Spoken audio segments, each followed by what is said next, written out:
നോമ്പിൽ 22-ാം ദിനം വിശുദ്ധ മത്തായി എഴുതിയ സുവിശേഷം 15-ാം അധ്യായം 21 മുതൽ 28 വരെയുള്ള വാക്യങ്ങളിൽ നിന്ന് അതിരുകൾ എന്ന ശീർഷകത്തിലാണ് ധ്യാനിക്കുന്നത്. അതിരുകൾ സ്വയം കൃതാനർത്ഥമായും ബാഹ്യ ഇടപെടൽ മൂലവും സൃഷ്ടിക്കപ്പെടാറുണ്ട്.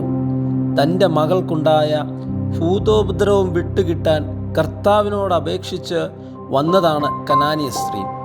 പിന്നെ നടക്കുന്ന സംവാദങ്ങളെല്ലാം ഇടകലർന്ന് ജീവിക്കുന്ന രണ്ട് ജനതകൾ തമ്മിലുള്ള വിള്ളലുകളെയാണ് വെളിവാക്കുന്നത്.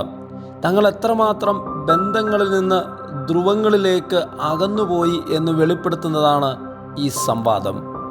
അന്യോന്യം അതിർ നിശ്ചയിച്ചതും തങ്ങളെ ഉത്കൃഷ്ടാബോധം കൊണ്ടോ അപകർഷതാബോധം കൊണ്ടോ സ്വയം പിന്മാറി നടന്നതും കാണാതെ പോകരുത്. വിശുദ്ധി, വിശ്വാസം, രക്ഷ എന്നിവയുടെ കുത്തക തങ്ങൾക്കെന്ന് കരുതുന്ന യഹൂദരും സാമൂഹിക സാമ്പത്തിക രംഗങ്ങൾ ദാക്ഷിണ്യമില്ലാതെ കൈയാളുന്ന കനാന്യരും തങ്ങൾക്ക് പരാശ്രയം വേണ്ടുന്ന മൂഢസ്വർഗത്തിലാണ്. ആർക്ക് എപ്പോൾ ആരെക്കൊണ്ടാണ് ആവശ്യമെന്ന് ആരറിഞ്ഞു?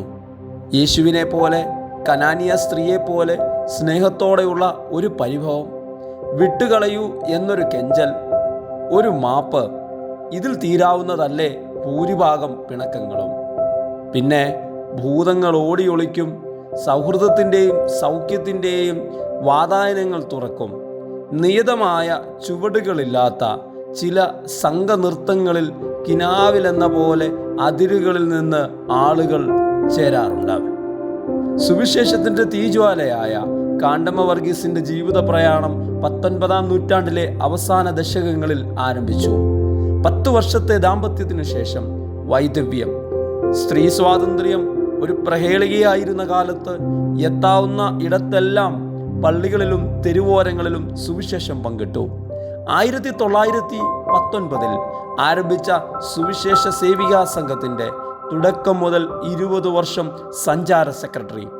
തിരുവിതാംകൂർ മഹാറാണിയോടും തിരുമൂലം തിരുനാൾ മഹാരാജാവിനോടും സുവിശേഷം പറഞ്ഞ ധൈര്യത്തിൻ്റെ പേരാണ് കാണ്ടമ്മ. സമൂഹം സ്ത്രീക്ക് കൽപ്പിച്ചിരുന്ന അതിരുകളെ ഉല്ലംഘിച്ച് കർത്താവിനോടുള്ള സ്നേഹവും അവനിലുള്ള വിശ്വാസവും ഉറക്കെ പറഞ്ഞ് കാലത്തിനു മുൻപേ സഞ്ചരിച്ച കാണ്ടമ്മ കൊച്ചമ്മ ഒരു പ്രചോദനമാണ്. ക്രിസ്തു സ്നേഹത്തിലും വിശ്വാസത്തിലും അതിരുകളെ ഇളക്കി പ്രതിഷ്ഠിക്കാൻ നമുക്ക് ശീലിക്കാം. ദൈവം നമ്മെ അനുഗ്രഹിക്കട്ടെ.